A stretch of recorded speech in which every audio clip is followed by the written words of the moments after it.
Oh, didn't see you there. Hey there, Average Joes. Welcome back to the Eternal Struggle. I'm your average host, JayMang. Today, once again, I'm joined by my taller than average co-host, Tall, Shark, and Handsome. How you doing today, Shark? I am in pain. How are you doing? I'm doing well. It's been a pretty good week. We're recording a little bit later in the week than we're used to. Actually, yeah, a little bit, like 2 days later than usual. So I actually have Friday off this week, so I'm looking forward to having my last day of work for the week tomorrow. Oh yeah, that's awesome. Yeah, we are recording a little bit later because we wanted to fit in the new promo that just released, the new campaign, quote unquote, without the campaign. But I Trials of also Grodov. Grodov. I don't know. But I Gordov. also have Friday off because Mrs. Shark and I are going to the beach for a week. That'll be fun. But also this week, I started, for the very first time in my entire life, I started working out. And I started working out by going to Orange Theory, because we get it for free with my job. We can join that for free. I don't know what that is. Care to elaborate? It is brutal. Apparently, it is pretty well known for being kind of rough for a starter workout place. So I'm going from 0 to 60 here. I need to get back to the gym. I used to lift 3 or 4 days a week for a while, and I've been very lazy about it since my son was born. So, anyways, let's move into what this podcast is about. Tell me about your week in Eternal. Oh man, my week in Eternal has been spent playing our brew of the week, which is absolutely phenomenal. And it got me into Masters this week. It's really fun, super great. And if you've played most of the decks that we've recommended in the past, you will probably already have these cards. Yeah, true. How about you? What have you been doing this week? So I have actually been playing quite a bit of Eternal in the past week. I streamed last night to I got rated by Sifu Danny, so shout out to Sifu for shooting 350 people my way. About 100 stuck around for the rest of my stream. It was a short stream. I started streaming kind of late for myself, so I only streamed for about an hour and 40 minutes or so. But I hit Masters during the stream. Primarily was playing the Brew of the Week that we're going to talk about here later on in the cast. But earlier on in the week, I was playing our last week's Brew of the Week, which was Zyrath's Horu deck, which unfortunately got hit pretty hard by the nerfs that we're going to talk about today. But I think that it's probably still a viable deck. It just needs to have some changes. I mean, I just, like, right before we started recording, I got destroyed by it on ladder because they outvalued the shit out of me. So it still does its value things. I mean, you can still win if you get the ball rolling. It's just a little harder to get that ball rolling. Yeah, for sure. But other than that, like, I've very much been enjoying Eternal this week, and I'm very much hoping that we see some good things come out of the release that dropped today. Oh, show. Let's get into our topics. All right, so our topics this week are, we're going to talk about the balance fucking changes happened again. This is getting old, but we'll get into that when we come around. So our second topic is going to be the Trials of Grodov, which came out today. Isn't it Grodov? I have it spelled Gordov. Gordov. Let me look at. It's Grodov. It's Grodov. I misspelled it because I am an idiot. So Trials of Grodov came out today. We'll talk about what all that entails and some cards that we find interesting from it. And then still spelled wrong. It's still Grodov. Okay, whatever. We're the only ones that can see this. That's true. And then now everyone. Topic 3 for this week is we're going to talk about the future of player and Direwolf Digital organized play events. So kind of going off of our topic last week about how ETS came to an abrupt end, we're going to talk about what the future holds for those types of events, as well as Season 2 for Direwolf Digital.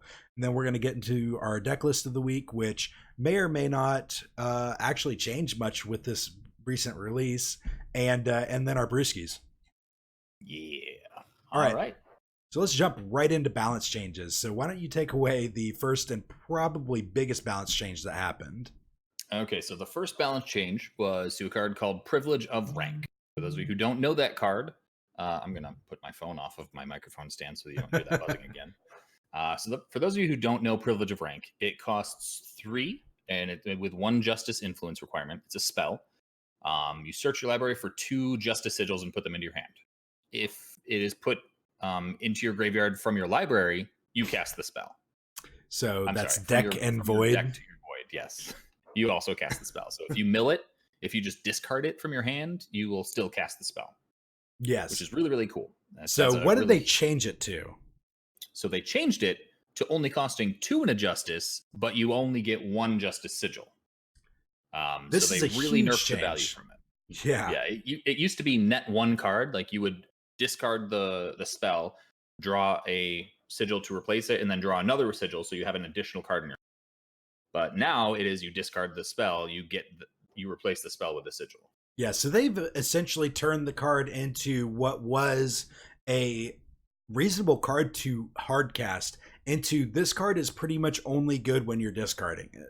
Like, I mean, it's still reasonable to cast, but like the only way that you're really like choosing to play this card over any other type of seek effect is if you're discarding it or milling it over or whatever.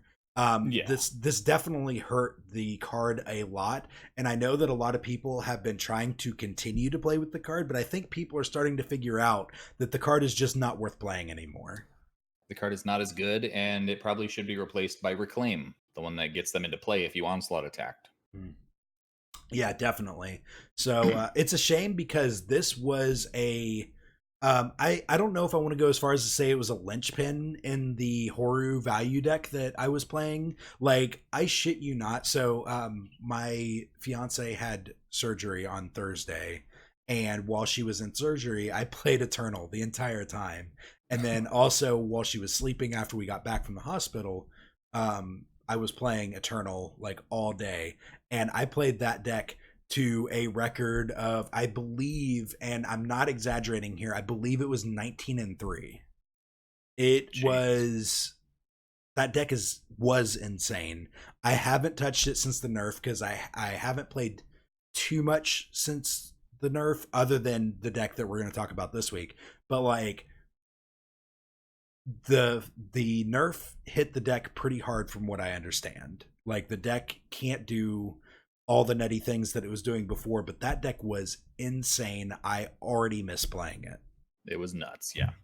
All right, so the next nerf we're going to cover is Curse of Provocation, which came off so it's the Siditi curse, which said at the end of the cursed player's turn, if you didn't take damage, draw a card. It now says at the end of the cursed player's turn, if no damage was dealt, draw a card. So like cards like Torch, units dealing damage to each other, all of that type of stuff prevents the trigger from happening.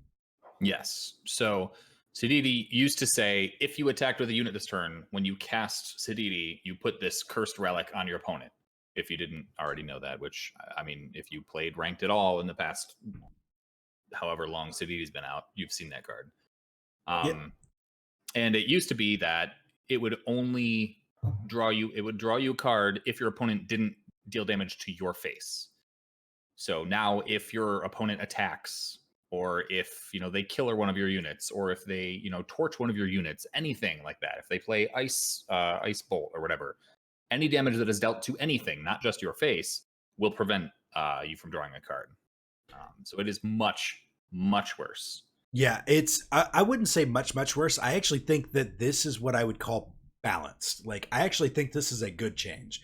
Now, for all of the things that I have been complaining about, like all these balance changes that they're making, because it's one thing to make balance changes, it's another thing to make rapid fire balance changes. They're not letting people figure things out, and like it's to a speed now where people aren't being given the time to figure things out. Because I will go on the record to say that other than I think this is reasonable change, but the 2 other changes that we're talking about this week, I didn't think were that necessary. I think that the meta, once again, just like the previous balance change, was finally figuring itself out. And then they felt the need to make changes. I did not see a lot of Rakano before the balance change dropped. Because number one, Rakano just lost that Horu deck. And like Rakano was starting to be hated out of the meta because people were playing more aggressive decks because Rakano, like most of the time, like Rakano still, I mean, was a good deck, but like it is slightly unfavored to aggressive decks. So like I think that the meta was figuring itself out. The problem is that it's gotten to a point now with the balance changes that they're coming so quickly that it's like they're dictating the meta and people aren't figuring it out themselves. Yeah, I can definitely see that. So I think this was a reasonable balance change. It's basically less of a snowball effect now. It's like a lot of the times, if you're getting like 2 triggers off of this, you're probably going to win the game already. So it's almost kind of win more. It does force your opponent into situations where they have to use cards if they want to keep you from drawing. Sometimes they have to throw like a sacrifice unit into your face to get blocked or whatever, or they have to like waste a torch if they really don't want you to draw a card. So like I think there's still a lot of play to it, and I still think it's a powerful effect, but now it's not so snowball effect. Yeah, it's not so immediate. Mm-hmm. And then the last balance change that we're going to talk about here is to a card called Razor Quill, which surprised the hell out of me. And you may not have even known about this card if you hadn't run into like an even-handed Razor Quill Katra combo deck or whatever. But so Razor Quill is a 4-cost unit. It's a 2/4. It requires 1 Shadow Influence.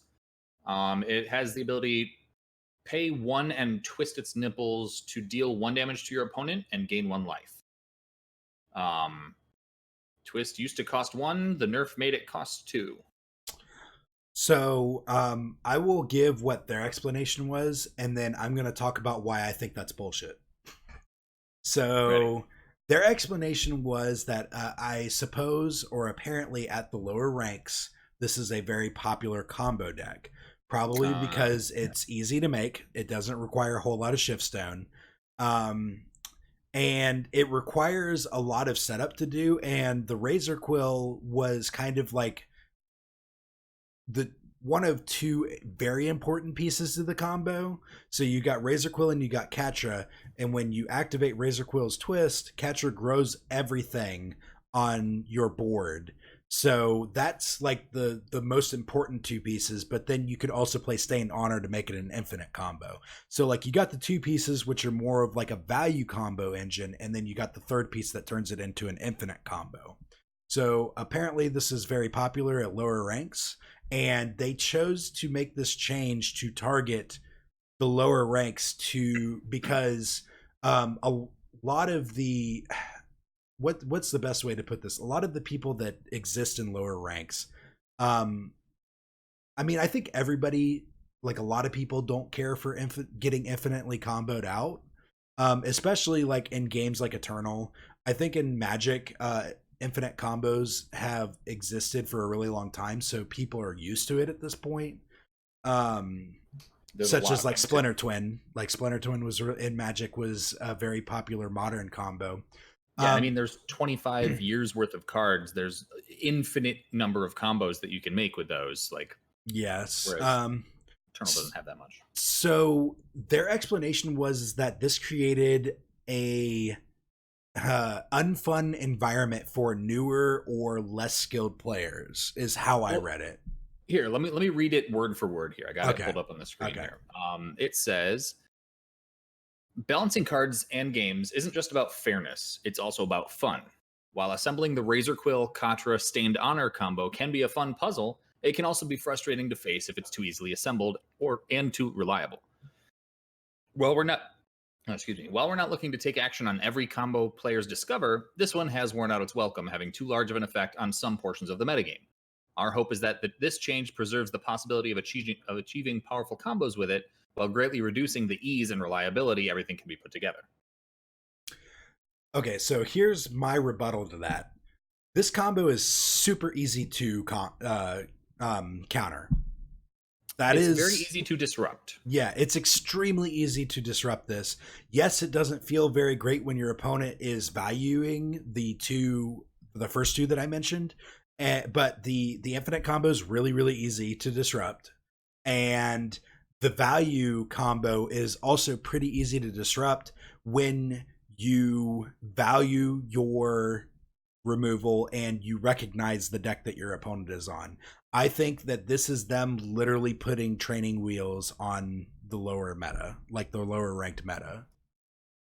I mean, I can totally understand how facing Razor Quill is really frustrating, just because of the fact that they said it's having too large of an effect on some portions of the metagame. I don't necessarily think that it means that this is for bad players. Not at all. I think it's just that if they had said this is having too large effect on the game, people would have been like, I haven't seen Razor Quill in years, but some Yeah. people have.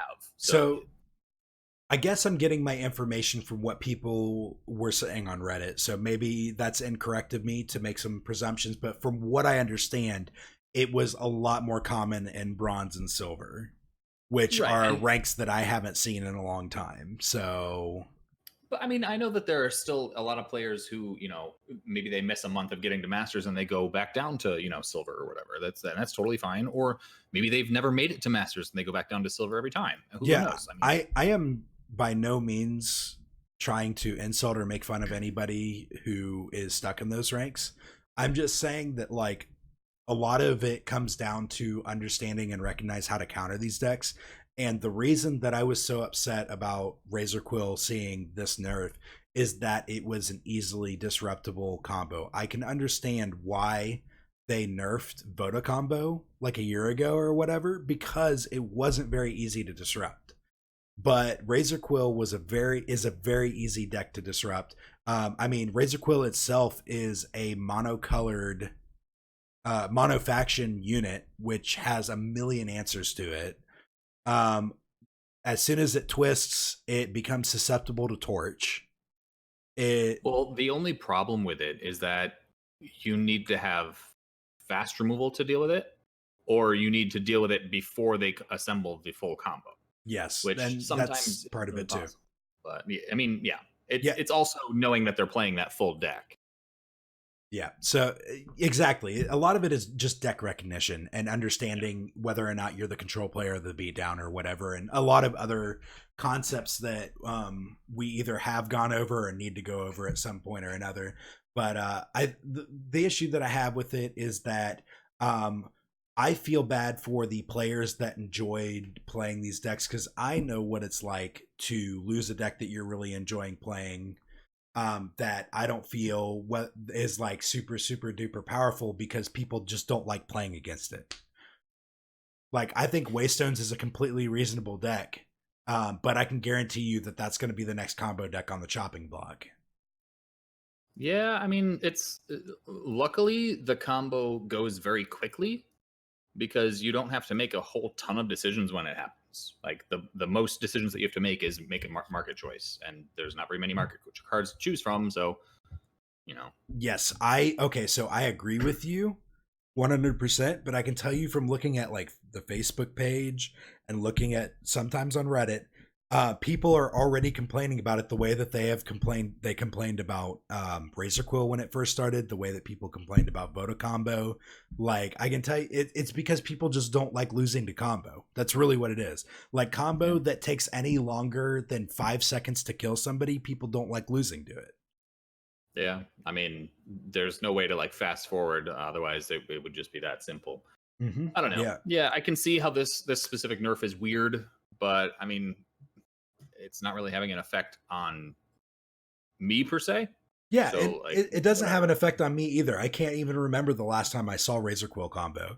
But and I guess that's part of the other reason that bothers me. It's like obviously I don't see where it's at. If it's not being played at the upper echelons, in my opinion, it's not a problem. Like if it's causing an issue in the lower echelons, I think that a lot of those players that are losing to it a lot and are having trouble beating it need to seek out ways to adapt rather than complain about it to the point where it gets removed, and then say the however many players that loved playing the combo deck were just like, well shit, I don't want to play this game anymore. I really like this deck. I realize that's like going maybe super far. Like, I mean, I've had a lot of decks get nerfed out of existence and I haven't quit playing, but see, I feel like just because it hasn't been a problem for us in, you know, Masters or Gold or whatever, doesn't mean that it's not really a problem, you know. And just like what they said in the patch notes, they said that, you know, it's not about fairness, it's about fun. And, you know, some people, they don't have the skill to be able to get good or whatever, you know. They don't have the skill to understand what the opponent's doing, or even know all of the cards to know what your opponent's doing. Like, these are weird cards. You wouldn't normally see a shifting honor. You'd be like, okay, that's a 1/3 that does something about twist. Who cares? yeah, okay. I mean, like, I can understand where you're coming from too. Like, I understand that like players don't enjoy playing against it. I'm just trying to play devil's advocate here and argue for the players that do enjoy playing combo. I just keep seeing these combo decks that are like I feel like Razor Quill was functional, but like barely.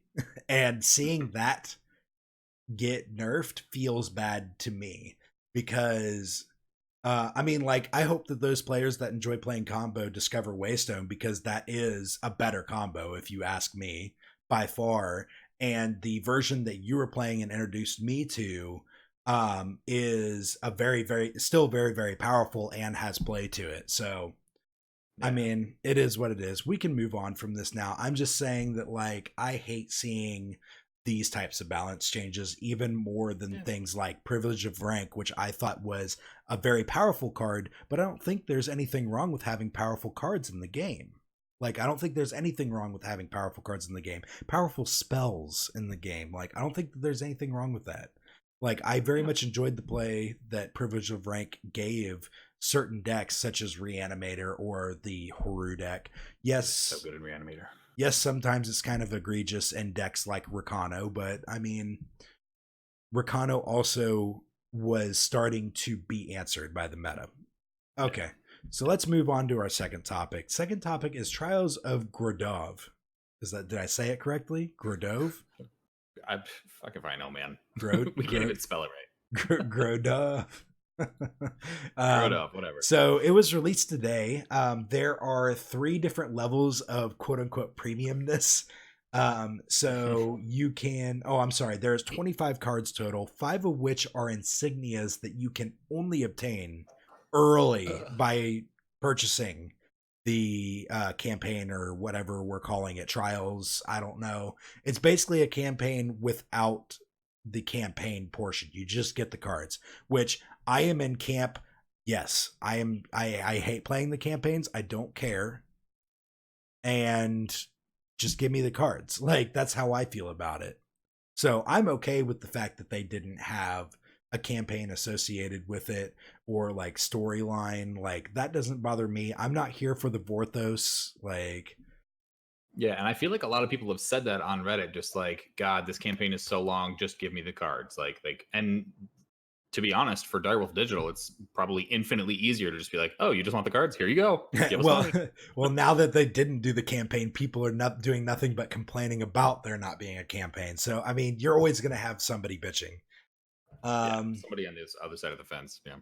So there's 3 different levels. You got the normie level, which is 25,000 gold or 1,000 gems, which basically you get your 25 cards and then you get a premium avatar, which is, I forget what the card's name is because we talked about it last week, but it's like the poster child for the trials. While Shark is doing that, the next level is premium, which is 2,000 gems, or if you buy the normie level with gold, that's a 1,000 gems to upgrade. And that comes with premium versions of all the cards, plus you get an additional card back. Uldra Veil Ripper, the Shadow Legendary. Yes. So that is the avatar that you get. And then you get a special card back that's kind of like got some like blue gems on the back of it. It's all right looking. Purple. They're purple? Sorry. Purple gems. Purple and blue? aren't they blue a little bit? Bluish? Today I learned that Jay is colorblind. Yep, I am, actually. Really? No, I'm not. That's funny. I'm just My dad fucking with is, you. but I'm not. And then you got the Zoltan level. I hope I said that correctly. Yeah. Which is Zoltan. Which is 5,000 gems or 4,000 gems plus 2,500 gold, which comes with the previous levels, as well as a box of Dark Frontier, a draft ticket, and premium sigils that are like kind of dark looking. They're cool looking. I already have premium sigils, so I'm probably not going to shell out the money for this. But I mean, it's cool for the people that either really just like shelling out the money for these kinds of things, or that didn't have a chance or weren't around for the 2 separate times that they've had premium sigils up. Well, the weird thing about these sigils is that they are a different art. They have like different, designs on them to the regular sigils that we have now. Oh yeah, that's true. That too. It does look quite different. If you're a completionist, you want these, right? Yeah, and they're really nice looking. Like I'm not gonna lie, like they're really cool, and I don't mind. I know that some people are like, oh, it's a huge cash grab, and it's like, well, of course it is, but it's premium stuff. It's not like it's changing gameplay. Right. And see, for me, what I would like to do here is I would like to spend the 25,000 gold, get the cards, and then maybe spend 1,000 gems to get all the cards in premium, because I love premiums. I would rather spend how much is 1,000 gems, $10, right? I would rather spend that and get all these cards in premium than have to crank out shiftstone to like build, like pay for these, because ultimately I want to have at least all of my sigils and power and crests and all that in premium. That's like my goal, is to get all of my power bases in premium and then work on the decks that I like.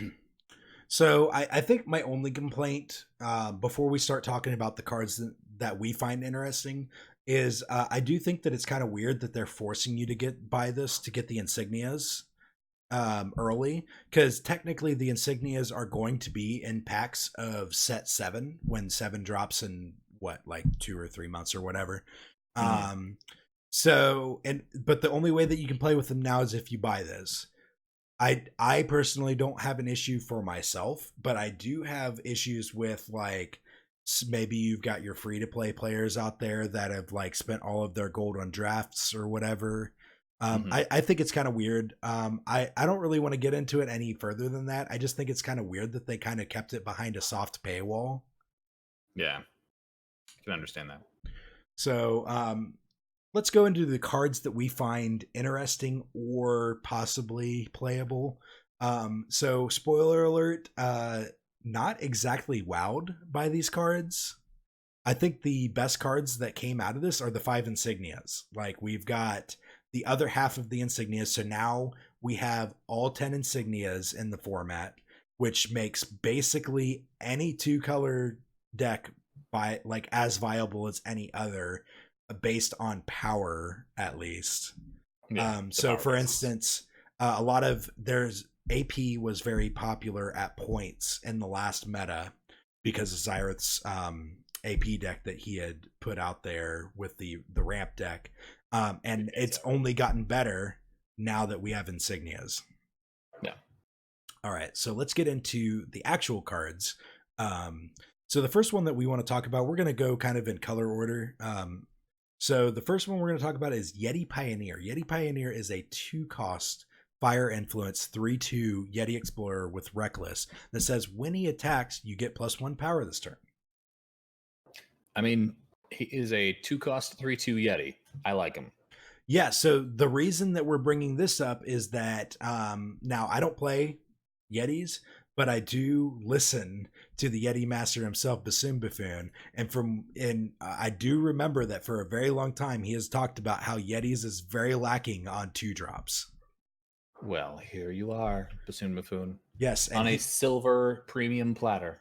Yes, this seems like a 3/2 Reckless that in a deck where you're playing a card like Slope Sergeant, who on turn 4 you can just Slope Sergeant and get, if you want to prevent Yeti Pioneer from just swinging into a death.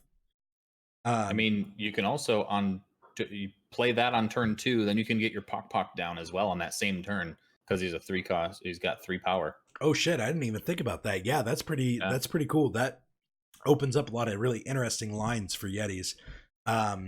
So I mean, like this seems like a good addition to the Yeti deck. Yetis was already like right on the cusp of being like a really, really good deck. And I know that at least in the however many hours that it's been out, a handful of people that we know have been jamming a lot of Yetis and doing really well with them, at least in the early meta. Yeah. Cool. So the second card that we want to talk about here is Aika, Whirling Death. It's legendary, 4-cost, 1/1 Oni with double fire influence. It has Berserk and double damage. It has an ultimate of pay 8 to put a Deep Forge plate on it, which gives it +5/+5, Overwhelm, and Endurance. That is really good if you get to the 8, but even as a berserking double damage unit, this thing has some potential. The only downfall is that it's a 1/1, so it dies to Snowball, it dies to Torch. But if you can find a way to buff this or swing with it with Charge, I think we were snowballing ideas on just screaming it, Haunting Scream, and then pump it somehow. You could deal a ton of damage with this because it's got Berserk and double damage already. Yeah, so the reason that I wanted to point out this card is purely for what I would say combo potential. I think that the card obviously alone isn't like super powerful, but it has 2 of the most powerful keywords on it already, being Berserk and double damage. All it needs is a little bit of encouragement to really blow out a game. And for anybody who's been listening to the podcast like since the beginning, you may remember back when I was experimenting with the 3 different blitz decks. Jay was pretty much solely on the JPS, but I also that was Dark Blitz. It's Huru plus Shadow. But I also had one for Huru plus Time, which was Light Blitz, and then Huru plus Red, which was Angry Blitz. Angry Blitz was all about putting double damage and Berserk on a unit. So Aika would probably be the Geomar of that deck. Yeah, so I am. So here's just my like stream of consciousness that I was thinking earlier. I figure I put it here because it's not really going to fit anywhere else. I think that this card has potential with Haunting Scream, like you had mentioned earlier. I think it's very possible that we may want to. Our starting point should be Angry Blitz Splash Shadow for Haunting Scream and maybe some other stuff. But mostly just the Haunting Scream. And see where that takes us, because I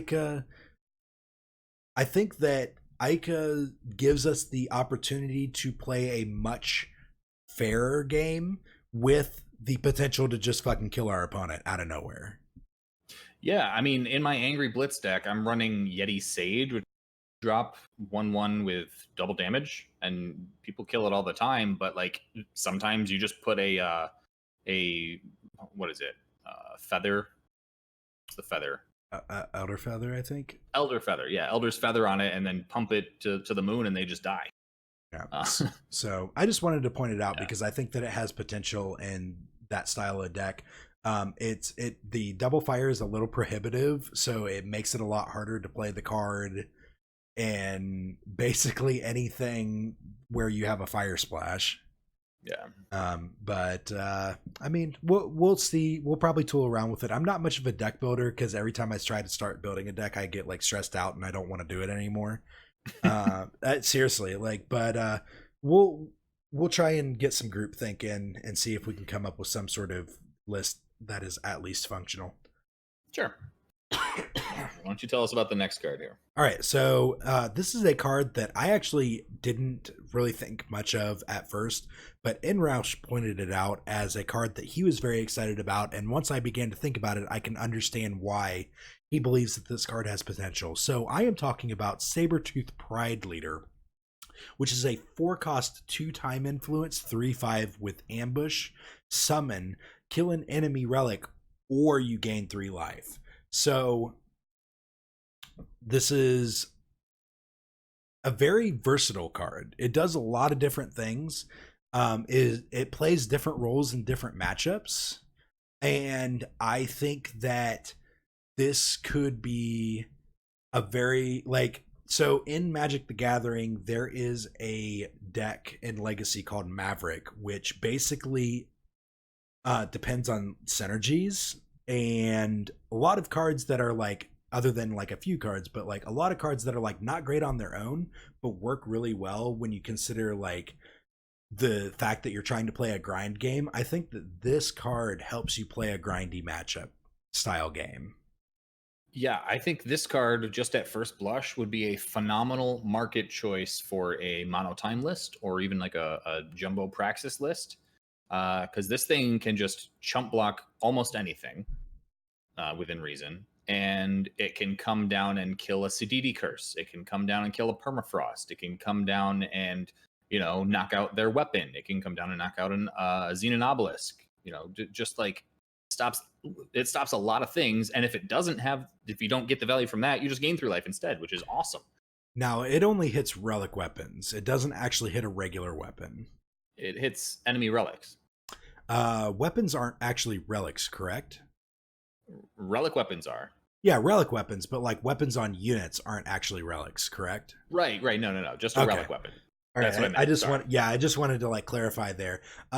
And our curses aren't relics either, correct? So you can't hit permafrost, right? Oh, yeah. You're right. Not permafrost.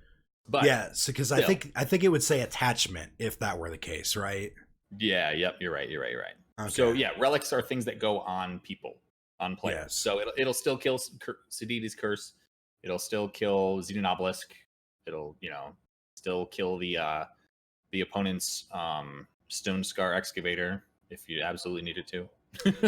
Yeah, so yeah, exactly. It's just one of those cards that like has play in different matchups. It's really good against aggro, obviously, and then it's just got utility against like a lot of random things in the meta.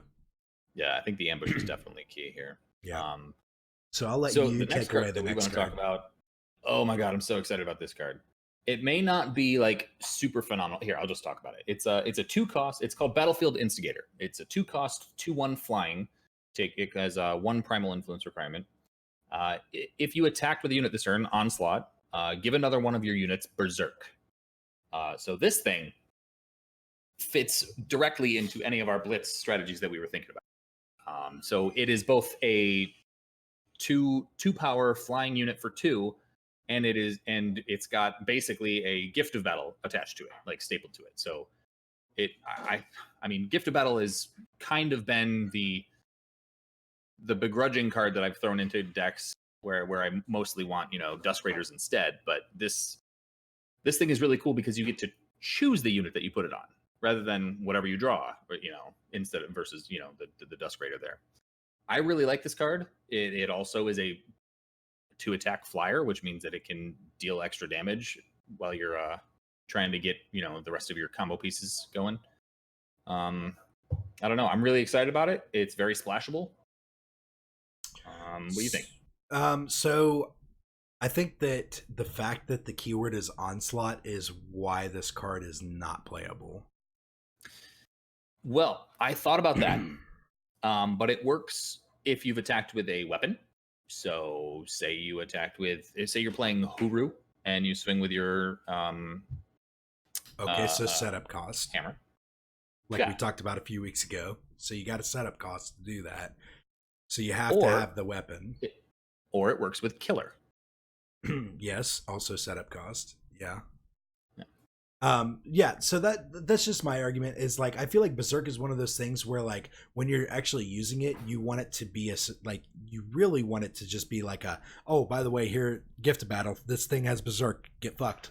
So I mean, Dusk Raider has the same problem in that you draw the card with Berserk, you play the card with Berserk, and your opponent has a full turn to deal with it. Same thing with Battlefield Instigator. You attack, play it with Onslaught, give one of your units Berserk, your opponent has a full turn to deal with it. Okay. Yeah, I understand that. I understand where you're coming from with that. I have a hard time seeing, like, this card actually warranting some slots. But I mean, I'm up to being proven wrong. Yeah. Yeah.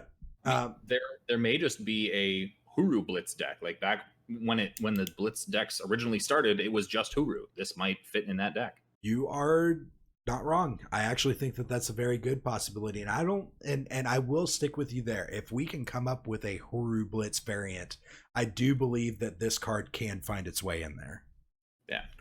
All right, so the next card that I want to talk about is Blood Hunt. It's not particularly flashy on the surface, but it is a 2-cost single primal influence. Give one of your units killer scout. Now, the reason that I wanted to highlight this card was that I think that the Huru Renown deck that was kind of popular maybe like, what was it, like 3 months ago or so, can see a resurgence with this card because now you have 2 cards in primal that give you killer. So you've got the one with Overwhelm that is a single cost 3 primal spell, plus you have this Savagery. Yeah, Savagery. So now you've got 2 different killer spells in primal colors to help enable your renown, as well as give you ways to kill your opponent's units and gain value that way as well. So it's also possible that Ixchen renown is an even more of a possibility now, because I know that for a really long time, I don't know if he ever released a deck list about it, but Xyrath was working on a Quinn deck, because Quinn is the renown one, right? Yes. Yeah. He was always obsessed with Quinn. Unfortunately, I don't know if we'll be able to find that deck list because he purged all of his decks, as far as I know. But I think that something like this can help enable that deck to come back into existence, like breathe some new life into it. What else is interesting about this is that I just searched on Eternal Warcry for all the cards that say killer. And of the 1, 2, 3, 4, 5, 6, 7 cards, 7 spells that give, a unit that you have killer. 1, 2, so Predator's Instinct is from Empty Throne. That's a 1-cost give your unit killer. Twilight Hunt, Zenith Initiation, and Death Strike are from sets 3, 2, and 4, which means that they are not an expedition, or at least the current one. You got Striking Snake Formation, which costs 5, but that's from set 1, so you can still play that one. And Savagery is from set 5, so you can still play that one. But right now, there's an even number in the current expedition of blue and, primal and time give units killer spells. Is Cerso from set 1? Is what? Is Cerso from set 1? Cerso, I believe the Great Glutton. Is it possible that there is an Elysian Killers deck out there that hasn't been explored? Oh, for sure. Expedition? Yeah, it's from set 1. The Cleaver's from set 4, but he's from set 1. Yeah, so it's possible that there's an Elysian Killers deck in Expedition out there that either I haven't seen because I don't play Expedition, or hasn't been discovered yet, or that could be. Well, this wouldn't be Expedition because it's a supplemental set. Yeah, I mean it's interesting. I mean that's definitely something to look at here. Yeah, so and that's the other thing that excited me about this card. I don't think it matters because, like, in Elysian Colors, you have so many options for killer spells that you probably want seen in Initiation and Twilight Hunt and Savagery way before that you want Blood Hunt. But, for sure. But yeah, so let's move on to the next card, which is Sodi Wing Breaker, which the only reason that I wanted to bring up this card is because I don't know if this card has potential or not, but it looks like it could. Yeah, a lot of I've seen it in Discord being called Sodidi as like the next Sadidi. So this one is a 5-cost double primal influence requirement, 3/6 elemental shaman. It's legendary.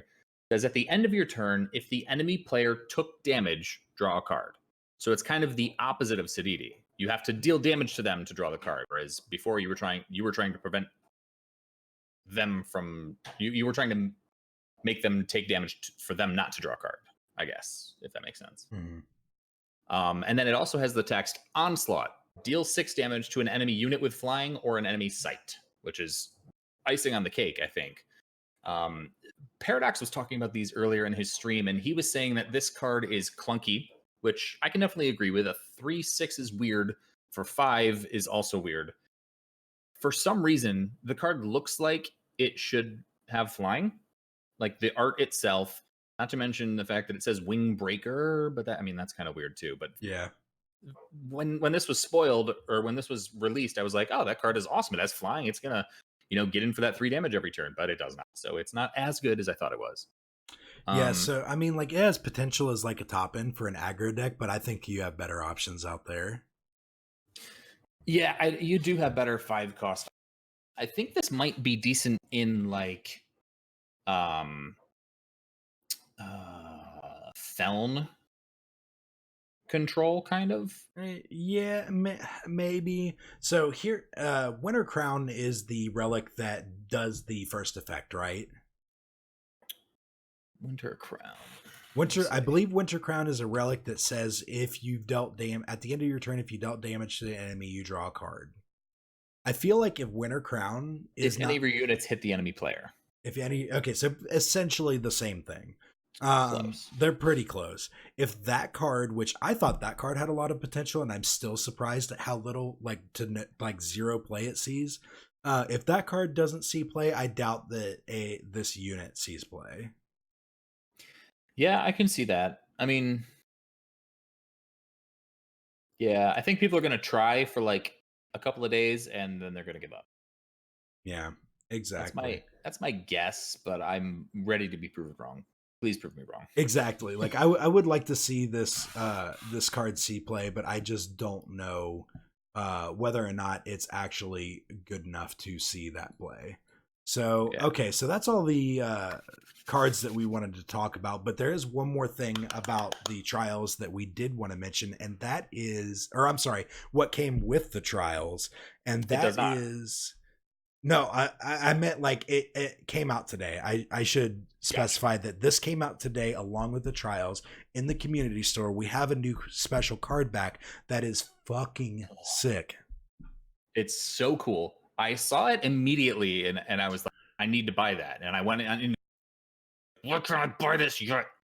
But then like when the new cards came out, I kind of forgot about it. And then I went back to the store and I was like, wait a minute, there's something I wanted. And I clicked on the community store. I was like, oh my God, they call this the Steel Tempest card back. And do you want to know why they call it the Steel Tempest and why I love this card so much?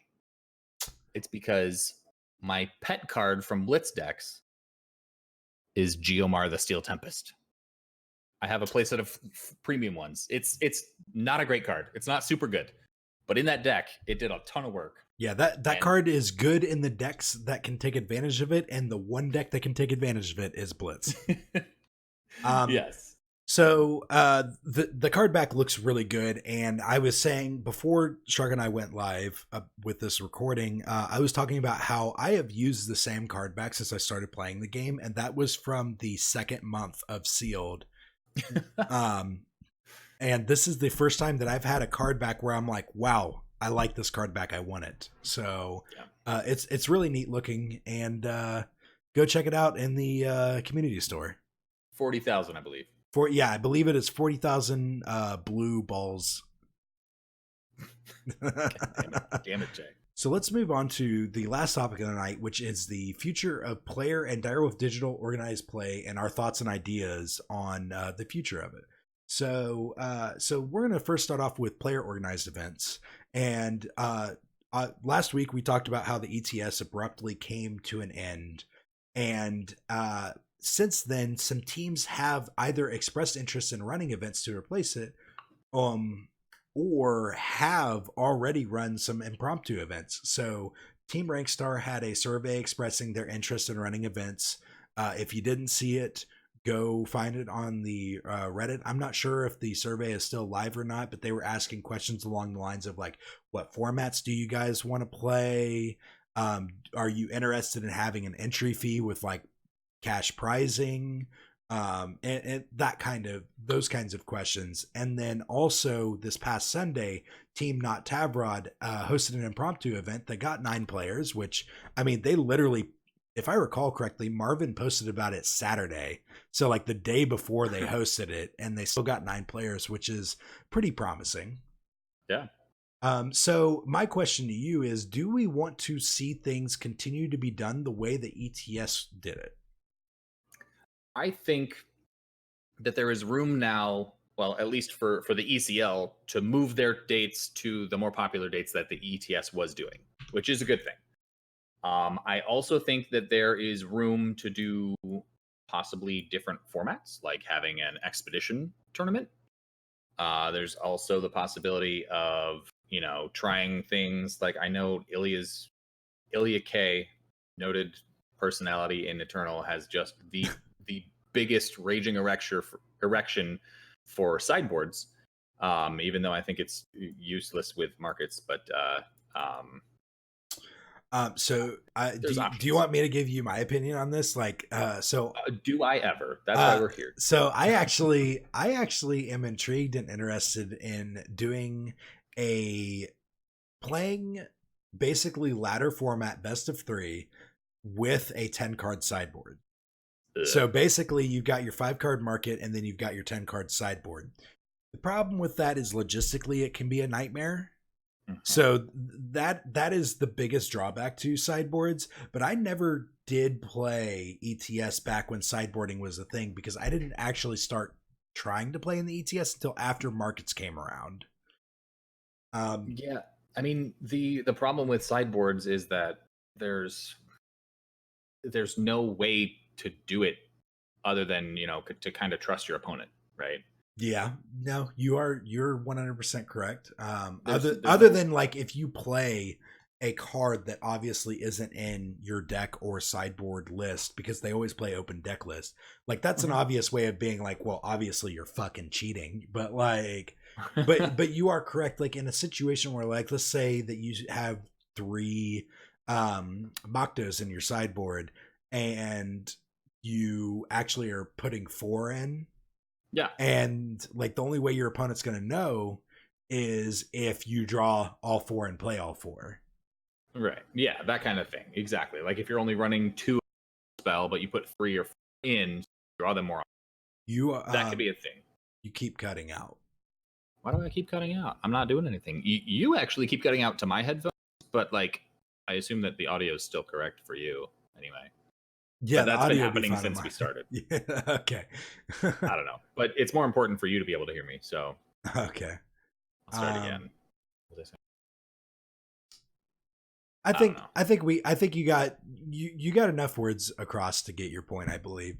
But sure. So the next question I have is and I have a feeling that I know where you and I are going to go with this, because we're Magic players. What do you feel about entry fee tournaments with scaling pricing? I think that would be awesome. I think that would pull the players who think that they're going to do well. And it would make for a more, I wouldn't say cutthroat, but a more, serious tournament. If it was just like $5 entry, you could, pay $5 and have a chance to win half of 5 times however many players there are, right? Like, yeah, so I think it's interesting because Eternal is a landscape of people that are trying to just play the game for free. But yeah. If my experience from playing Magic says anything, is that people will fucking like do anything to grind value in card games. Like, for instance, my local scene, like I love playing Legacy. You also love playing Legacy. In my local scene, I will ask people, like, when we go through the waning periods of Legacy in the local scene, I will be like, hey, come out and play Legacy, and I'll get like 2 or 3 people to come out. But as soon as you have pay $5 and you can win $10 in store credit, like everybody wants to fucking play. because they want to grind that $5 a credit out. Like it's if anything, like I think that it's a great idea because it motivates people to want to play harder, because like you can win, like I don't know, if you have like 30 people show up or whatever and you take first place, you get to walk out with like 30 or 40 bucks or whatever, and you get to play a game you enjoy playing. So I honestly would like to see entry fees. One of my favorite things that I have ever done in Magic and in Eternal was the first year that I went to PAX. My best friend, his name is Jimbo. He brought his cube. It's completely proxied, so he wasn't worried about anybody like ruining anything or stealing anything. And we held a tournament in the card game section, like the gaming tables section. And we were walking around. Anybody that we bumped into, we told about it. And the tournament was anti anything. Winner takes everything. I know that was just like an easy way to put it, but like you could put in $5 if you wanted to. You could put in, a beta key for this other game. You could put in this hat that you just bought at, something like. There's just like a lot of different things that you could put in, and that was really interesting. That's like cool. Like to just get like a weird collection of items. And yeah, things. That's really actually pretty cool. But I'm not sure if that's like feasible with this type of thing here. They would for sure have to do something like $5 entry fee with scaling pricing, like that. That's just literally like that's the starting point that they would have to go with. I have a pretty good idea that may be where Team Rank Star tries to start at. I think the real question comes down to whether or not they decide to do sideboarding. God, fucking a lot of those guys like sideboarding too, so I would not be surprised. Barf. I would not watch that. It makes the in between take so long. Now that is true too. Like that is a good reason to not do it with Eternal. Right. And like Ilya K's counterpoint to that is, well, it doesn't take long if you're doing it right. But that doesn't mean that everyone's going to do it right. Not everybody works from home. I don't know. Like I don't know how to rebuttal that. Anyways, so moving on to the Direwolf side of things. So Direwolf season 2, we talked about it either last week or the week before, I can't remember, was announced, and I believe it starts next month in August.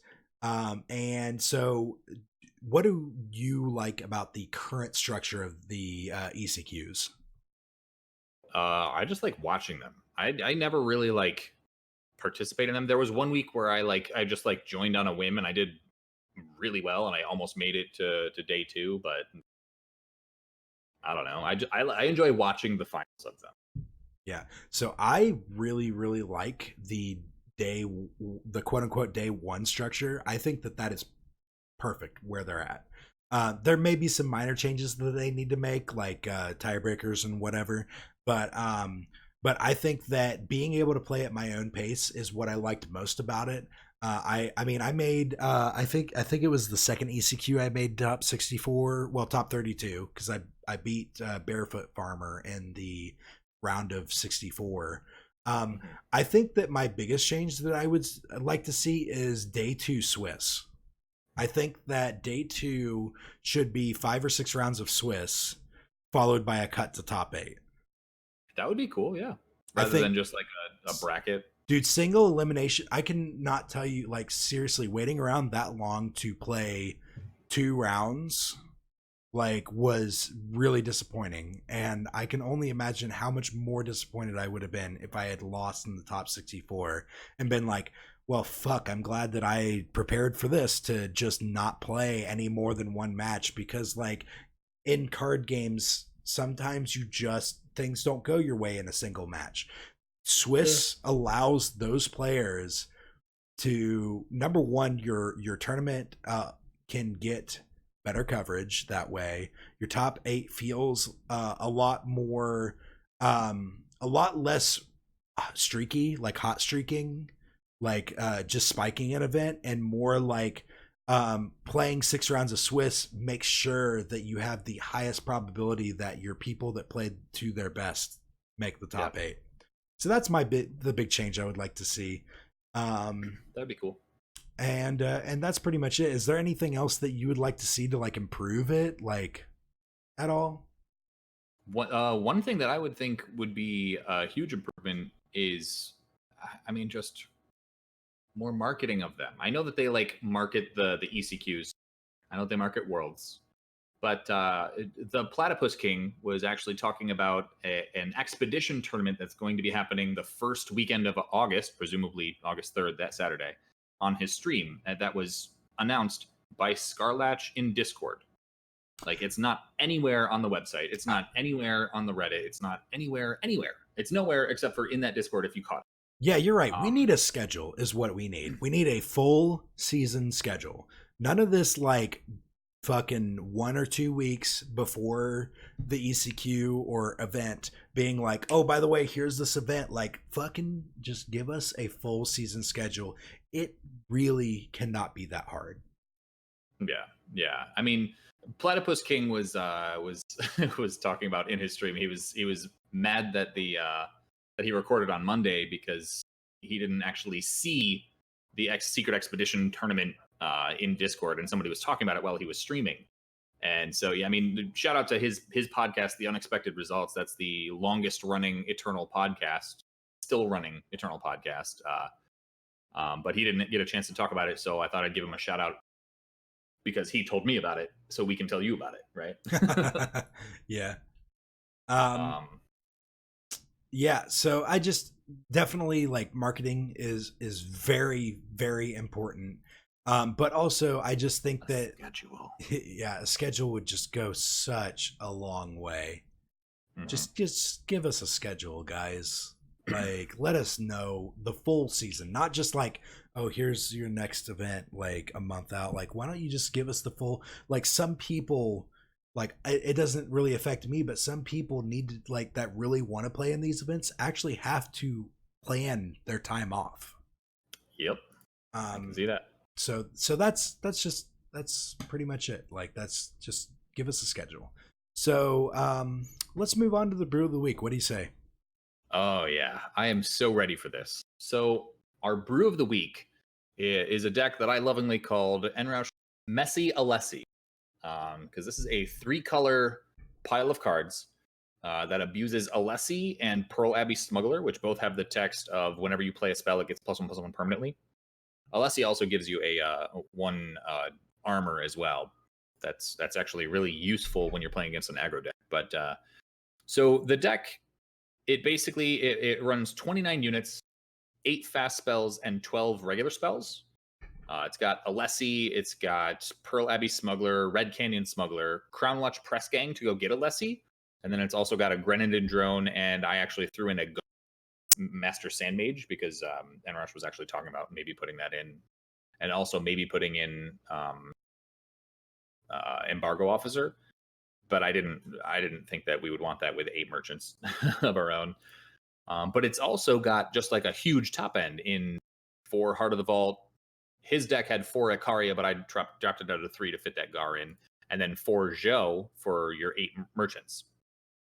Now, the really cool thing about this deck is that it's trying to get Alessi and Pearl Abbey Smuggler to grow, and just get value out of those cards that way. So it runs 4 Defiance to remove your opponent's little dudes. It runs 4 Torch to kill your opponent's dudes, and both of those spells will grow Alessi and Pearl Abbey Smuggler.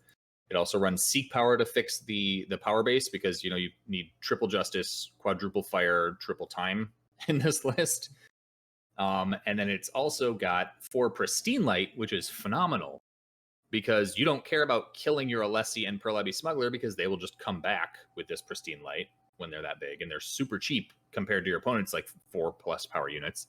And then it also runs Find the Way, which is kind of serving triple duty here. It's A, fixing, B, smuggler fodder because it's 2 cards that's got Echo, and then A, what did I say?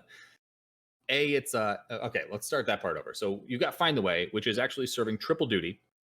It's got A, mana fix or power fixing, influence fixing. B, it is market fodder because it's got Echo, so it counts as 2 cards. And C, it pumps your Alessi and your Pearl Abbey Smugglers.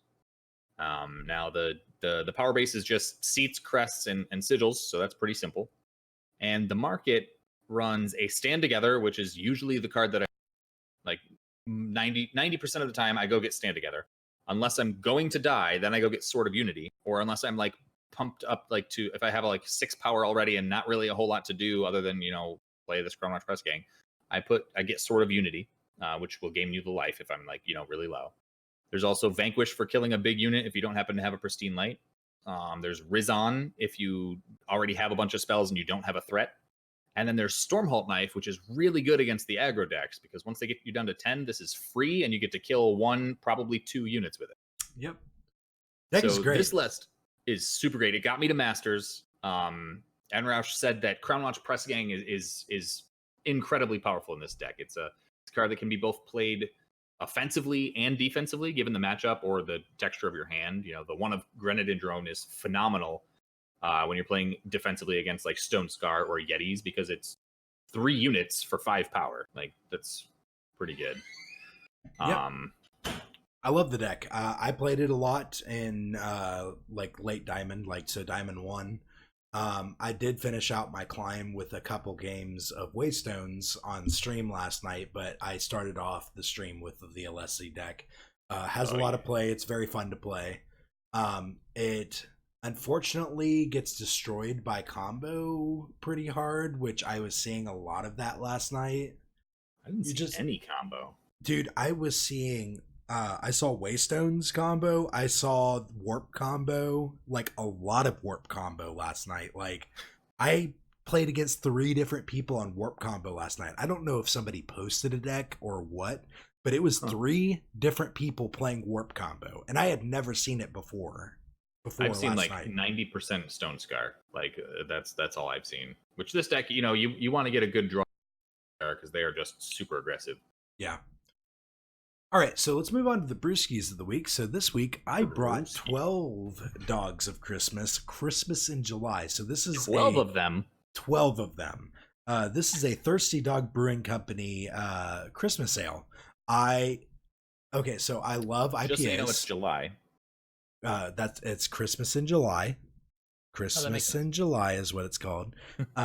It's a Christmas ale brewed with honey and spices, and so I love IPAs. My second favorite are Christmas ales. I love Christmas ales, so I always make sure that I get myself some Christmas in July when it comes out.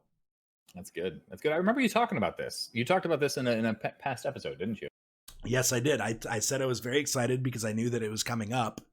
And so 12 Dogs of Christmas is made by the original Great Lakes Christmas Ale brewer. So he left Great Lakes and went to Thirsty Dog, and it is in my opinion that this is the best Christmas ale in the market. Well, that's awesome.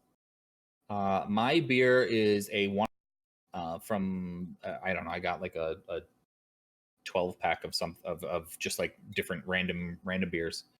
It is made by the Port City Brewing Company in Alexandria, Virginia. It is called Optimal Wit. Optimal Wit. It is a Belgian-style white ale brewed with spices, it says. I think this beer is actually really good. It's very easy to drink. It's not, abrasive really in any way. It says the optimal blend...